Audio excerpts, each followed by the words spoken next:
শ্রীমদ্ ভাগবত গীতা চতুর্থ অধ্যায়। এই অধ্যায় হল জ্ঞানযোগ অধ্যায়।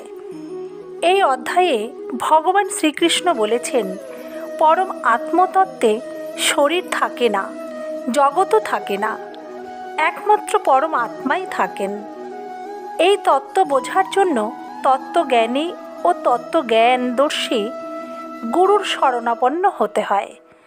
প্রথমে আপন বর্ণ ও আশ্রম অনুযায়ী শাস্ত্রসম্মত ক্রিয়াদি পালন করে চিত্ত শুদ্ধি করতে হয় এবং চিত্ত শুদ্ধ হলে ক্রিয়াদি ত্যাগ করতে হয়।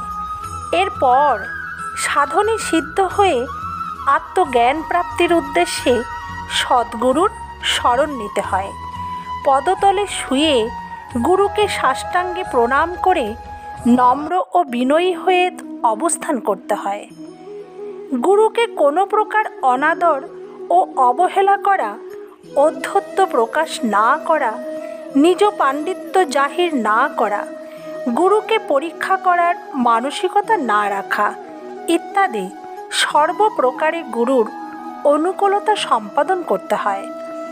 গুরু যাতে প্রসন্ন হয় তেমন আচরণ দ্বারা নিজেকে গুরুপদে সমর্পণ করতে হয়। এরপর কেবলমাত্র পরম তত্ত্ব অবগতির জন্য সরলতার সাথে বিনম্রভাবে গুরুকে প্রশ্ন করতে হয়। যিনি স্বয়ং পরম আত্মতত্ত্ব অনুভব করেছেন, যার মধ্যে বেদ ও শাস্ত্র জ্ঞান যথার্থরূপে বিদ্যমান, এরূপ তত্ত্বজ্ঞানী ও তত্ত্বদর্শী মহাপুরুষের কাছেই জ্ঞান লাভের জন্য যাওয়া উচিত।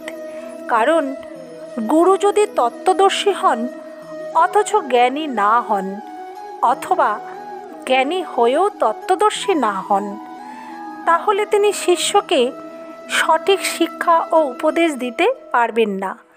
আবার শিষ্যও যদি সঠিক গুণমান সম্পন্ন না হন, জ্ঞান গ্রহণের যোগ্যতা যদি তার না থাকে, তাহলে জ্ঞান লাভ তার বৃথা হবে।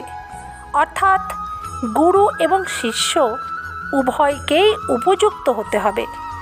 শিষ্যের চিত্ত গুরুর চিত্তের অনুকূল হতে হবে। এতে গুরুর জ্ঞান শিষ্যের মধ্যে সহজেই সংক্রমিত হতে পারবে। শুধুমাত্র উপদেশ শুনলেই হবে না, গুরুর নির্দেশ মতো সাধনেও তৎপর হতে হবে। সাধনে জ্ঞান লাভ হবে আর অজ্ঞান চলে যাবে।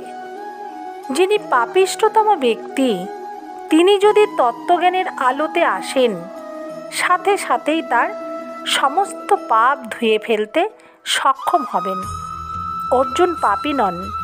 কথাগুলি অর্জুনকে উপলক্ষ করে ভগবান সমগ্র জীবের জন্যই বলেছেন।